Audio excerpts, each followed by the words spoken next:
So my name is Daniel Black, and I'm the president of the launch board for Rochester Classical Academy. The other members of our launch board are Katie Ruth, Mary Del Mastro, Daniel Tomlinson, John Baer, and David Skeldon. I'm the husband of Grace, the father of Evelyn, who is 4, Andrew, who is 2, and Lydia, who is almost 8 months. My family and I attend Grace Road Church. Professionally, I'm an assistant professor of vocal music and conducting and director of choral music at Houghton College, which is a Christian liberal arts college down in Allegheny County. We've invited you here so that we can present our vision for education and how it fits into the mission of building the kingdom of God. Before we jump into the distinctive features of Rochester Classical Academy, it's important, I think, that we pause at the edge of the dock and ask the question, what is the purpose of education? What's the point of all this school, right? After all, from kindergarten through senior year, a time the child spends in school is greater than all activities except for sleep. And that includes time with parents and church combined. Surely there should be a good reason that we put our children through all those hours throughout all those years. The answer that we give to the question of education's purpose will influence countless other elements we ought to be thinking about, especially as Christians. Which subjects we believe are appropriate for teaching in school. The level of difficulty of those subjects. The amount of homework we believe is good and at what age. The amount of time our kids spend in recess or outside. The relationship between academics and sports. What kinds and amounts of technology are appropriate and at what age. And the kind of relationship we seek between the school, its teachers, and parents, as well as many other questions. Probably the answer that I hear the most regarding the purpose of education is that education is for getting a job. Or if we narrow our scope to K-12 education, the answer might be to get into college, but the job answer is then just one step removed. Sometimes we'll run into answers such as training for adulthood or training for life. Every once in a while I hear the word citizenship mentioned, and a civics class is usually part of that conversation. By and large, our contemporary church has not answered the question, what is the purpose of education? And in the absence of an answer, our increasingly secular culture has filled the void and largely said that education is something you get so you can get a job, and that the knowledge and skills needed for that job should be divorced from any meaning given to us as Christians. The Nehemiah Institute is an organization that has been measuring worldview in high school students for more than 30 years. They have found that when it comes to the percentage of students who remain Christian after high school, there are significant differences that correlate to the types of educational experiences students receive. On average, students who attend public school, less than 10% have a Christian worldview, and that number is falling in the 30 years that Nehemiah has been measuring these things. In traditional Christian schools, it's 20% and falling. For those who are homeschooled, it's 50% and steady, although there's not enough data to really establish a trend there. In worldview schools, such as classical Christian schools, it's 70% and rising over the same time period. We might like the idea of putting our children in public schools to evangelize the students, to be salt and light in a fallen world, but the direction of the influence is pointing the other way. They are being enculturated into a different worldview, and the results speak for themselves. Instead, we believe that a classical Christian education is the best way to come alongside parents and help them raise their children to know God and be successful in life. The ancient Greeks had an answer to the question of what the purpose of education is, paideia, which roughly translates into English as enculturation. The Greeks considered education to be the transmission of their entire culture from one generation to the next, not just training in a set of skills needed for work. Not only did they regard education as cultural transmission, a high task to be sure, but the central idea of Greek culture, its animating principle, was arete, the pursuit of excellence in all things. Compared to other cultures at the time, what was special about the Greeks is that their pursuit of excellence extended beyond warfare and included the mind and character. They regarded a paideia of arete, an enculturation into excellence, as a prerequisite for full participation in the polis, the people who were in charge of shaping their culture. To the Greeks, life was the pursuit of excellence in all things. This way of life was worth preserving, therefore their leaders must pursue excellence wherever it can be found, and therefore the next generation of leaders must be enculturated into the pursuit of excellence. Now you can imagine that with a culture pursuing excellence in all things, they would find ways to make everything particular to Greek culture, and that's exactly what happened. The ancient Greeks saw everything they did as being the Greek way of doing things, from clothes and food, language and mannerisms, to architecture and science. The people of ancient Greece were keenly aware of their Greekness, and they took the job of enculturating their children into Greek culture seriously. Paideia encapsulated the level of commitment they had to perpetuating their way of life. So why does this matter? What does a pre-Christian, ancient Greek concept have to do with going to school in Rochester in the 21st century? The answer is in the Bible itself. In Ephesians 6:4, Paul writes, "Fathers, do not provoke your children to anger, but bring them up in the discipline and instruction of the Lord." The Greek word the ESV translates as instruction is paideia. Paul is writing to the Ephesians to tell them to bring up their children into something that does not yet exist, a paideia of the Lord, or an enculturation of the Lord. He is telling them that they should get to work creating a culture of the Lord and bring up their children in that culture. The ancient Greeks viewed education as a means for achieving arete, excellence in every domain, be it linguistic, mental, physical, or moral. But even though they sought the best in everything they did, the reason they had for pursuing excellence did not extend beyond themselves. They liked their culture, and they wanted to keep it. So they did all they could to pass it on from one generation to the next. What they did not have, however, is a telos, or ultimate purpose, found in Christ. The early Christians, living in the Greek-influenced Roman Empire, took the ancient view of education and Christianized it, connecting the excellence sought for its own sake in Greek culture with the greatest commandment to love the Lord and love our neighbor with all our heart, soul, mind, and strength. What emerged over the centuries that followed was the view that our bodies, minds, and souls are gifts from the Lord, and that we can love God by stewarding these gifts in service of Him and His kingdom. Children brought up in this system were prepared for the life of the Christian adult, with training in clear thinking, compelling written and verbal communication, and virtuous Christian character, the tools needed to engage the surrounding culture and expand His kingdom. God created everything, and He has given us the ability to discover, marvel, and understand so much of it. Loving God with all our minds means showing students that everything is the result of God's creative energy, and that there is nothing over which He is not Lord. That includes languages, history, physics, chemistry, biology, art and music, sports, mathematics, and all other disciplines. In fact, the view of classical Christian education is that education itself is discipleship, the discipleship of all things. Today, there are more than 300 classical Christian schools in the United States, dozens more throughout the world, and the movement is growing. In fact, the first time I heard about classical Christian education was in a 2017 Gospel Coalition article entitled "The Exponential Growth of Classical Christian Education." And I'd recommend that you read that article for a taste of what's happening in this movement. At Rochester Classical Academy, we're going to start by viewing education in its proper place. Education is not the solution to the world's problems. Christ is. Education is, however, a means by which we can engender human flourishing by stewarding the gifts of mind, body, and soul that the Lord has given our children for joyful service to Him and others. The Westminster Shorter Catechism begins by asking, what is the chief end of man? And answers, man's chief end is to glorify God and to enjoy Him forever. Education, therefore, should be a means by which we can move closer to our chief end, the glorification of God. We believe that parents are primarily responsible for the education of their children, not the government and not the church. And we take Deuteronomy 6 and Ephesians 6 as our basis for this claim. As a result of this belief, RCA will operate as an extension of the home, and not as an organization that seeks to supplant parents. Our parents will be welcome in our classrooms anytime, and we seek to show them how the education we provide is leading their child or children towards stewardship of their God-given gifts. So now that we've established the proper place of education and clarified who is responsible for it, I'd like to highlight several distinctive features of Rochester Classical Academy. 1, when it comes to behavior, we will aim to train the hearts of our students and not just their behavior. Manners and good behavior are a way of loving others in our everyday interactions, and we will connect speech and behavior to the greatest commandment as we lead by example and make corrections. We will cultivate their affections toward the good, the true, and the beautiful, all of which are attributes of God, and build godly character throughout the way.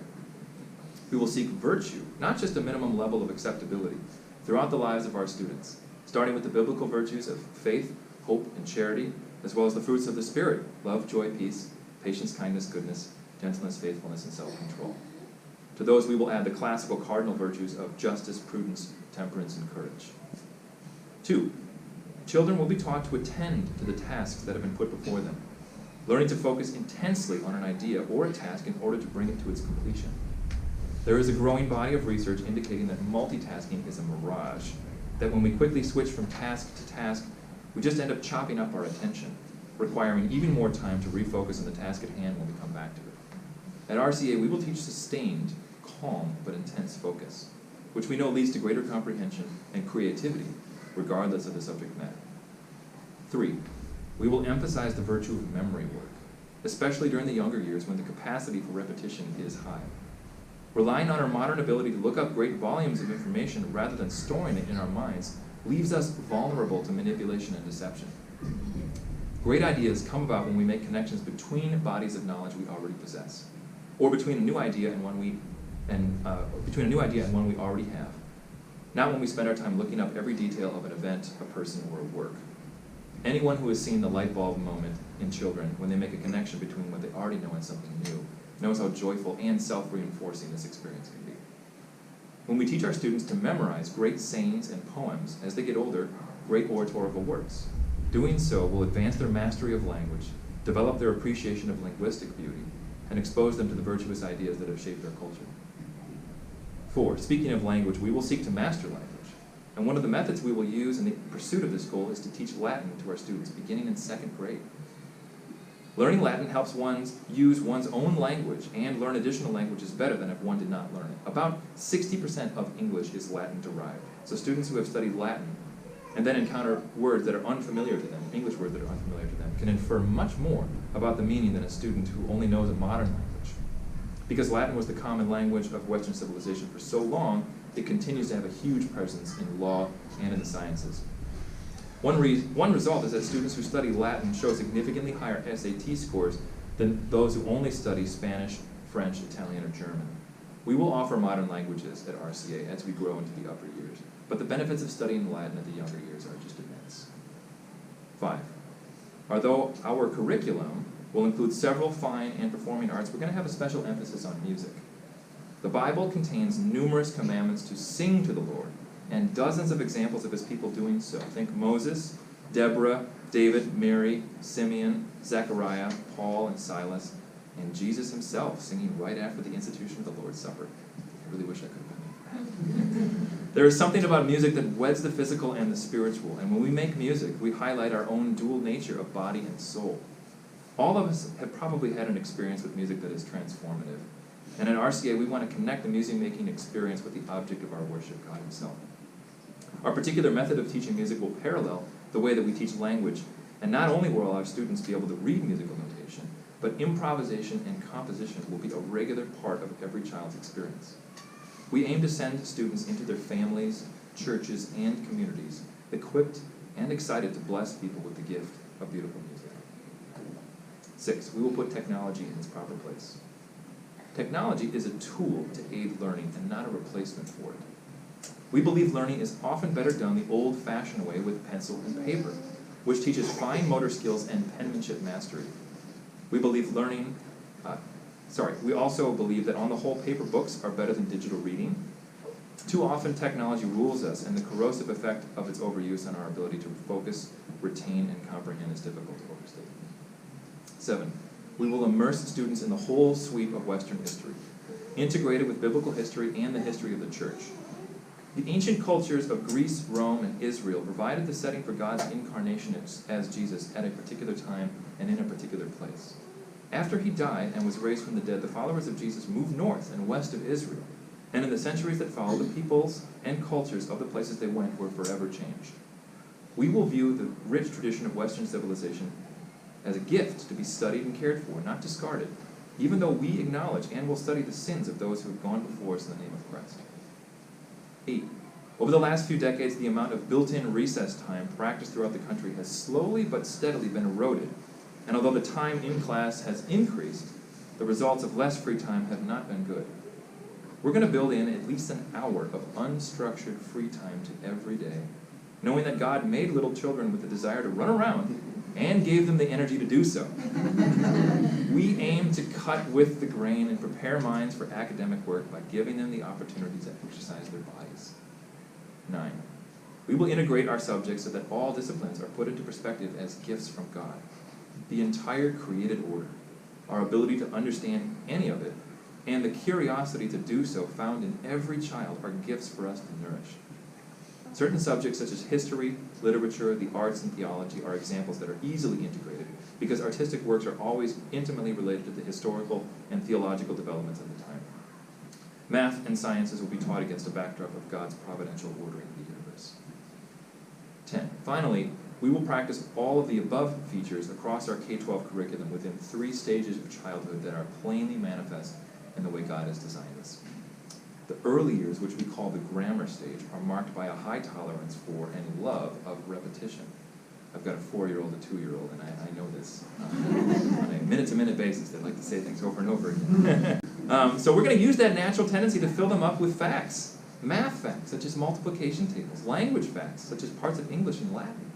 Bible facts, music facts, astronomy facts, biology facts, history facts, and the likes.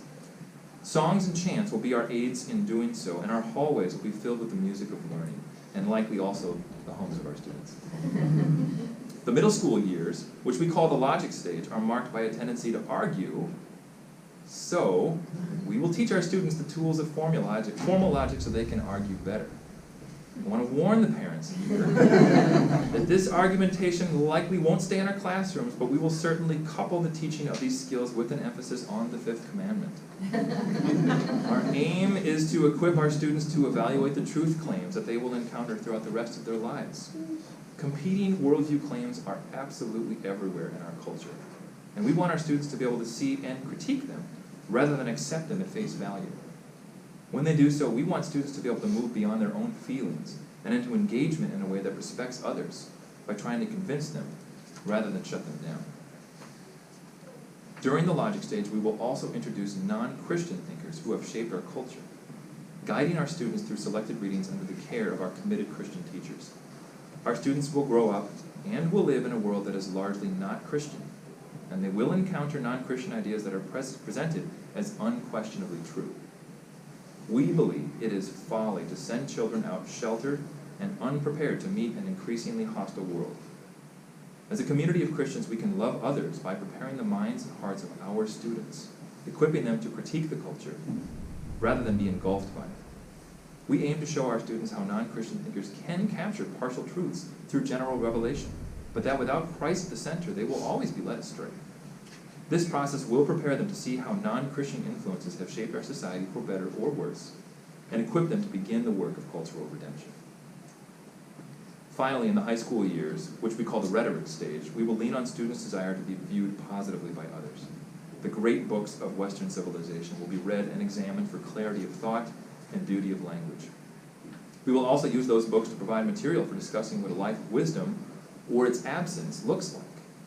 As a culminating event, all seniors will produce a thesis, a significant paper that is accompanied by an oral defense in front of a panel of faculty. This process teaches compelling and winsome communication, which, in combination with clear thinking, gives students a set of skills that are applicable to any field they pursue, including higher education or a career. In other words, this is graduate level work being done in high school. By putting a great feast of knowledge in front of them and giving them the tools for taking on any new field, we aim to raise up lifelong learners, clear in thinking and compelling in communication, who are equipped to lead lives of godly character and purpose for God and His kingdom. We believe this is the proper way to take on any uncertainty we may have about the future. I hope you can see that the dual goals of raising children to be Christians and to be successful adults need not be in conflict, and that in fact God has given us a path to do both and to do them well. We can and should seek to raise children who see God's handiwork everywhere they look. We can train students to discern between what is cultural and what is godly. We can teach students to have a robust understanding of God and give them the tools to venture out into the world, working toward cultural redemption in their families, their workplaces, and in the public square. We can fan the spark of innate curiosity God has given them, teaching them how wonder can lead to inquiry, and then to knowledge, and then to wisdom. We can pass along the tools of learning they need to master any subject while putting the broad curriculum of Western thought in front of them as a feast for their hearts and minds. This is the perennial solution to a changing culture and job market. It's not to hedge our bets and pick one field over another such as STEM, hoping we correctly predict what the market will need years or maybe a decade or more in advance, but rather to educate broadly with Christ at the center so that students can steward the gift they've been given, live lives of purpose and redemption, and adapt to an ever-changing culture while remaining rooted in truth. I want to thank you for your time and attention today. For parents who are ready to move forward, we are now accepting applications for admission and for financial aid. And more information can be found on our website under the Admissions tab. Our process includes an interview for the family and a short test for the child.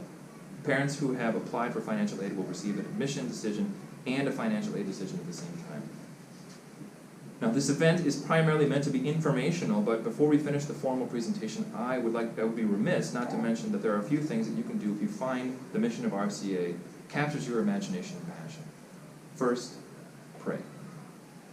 Pray for the success of this venture, for favor with New York State, and for the provision of families who catch our vision for education and want to partner with us. We pray daily that the Lord aligns our hearts with His on this project. Second, service. Opening a school is a team effort, and we could use your help in getting ready for the fall. Perhaps you'd be interested in helping us get this space ready for students, or you'd like to organize a get-to-know-you event for RCA parents. If you'd like to serve in this manner, please speak with us after we're finished. Lastly, invest. RCA needs some courageous families to sign on first, and some generous first supporters to help us get this project off the ground. I would be grateful to you if you would prayerfully consider how or if the Lord would have you invest in the school. The Launch Board has worked hard to structure the finances so that the school is not reliant upon outside donors to sustain its general operating budget. At the same time, during this period before our first cohort of students, we have financial needs, and we would greatly appreciate your support in helping us start out on sound footing. I'm happy to meet with any of you one-on-one to discuss this further. The Launch Board has made significant contributions of time and money, and our hope is that we are not the only ones who want to see this school be successful. You can contribute online, or we'd be happy to accept a gift today. Thank you so much for listening attentively this morning. At this time, I'd like to open it up for questions or comments you may have made regarding RCA, and we're going to stick around as late as you'd like to do so. Thank you very much.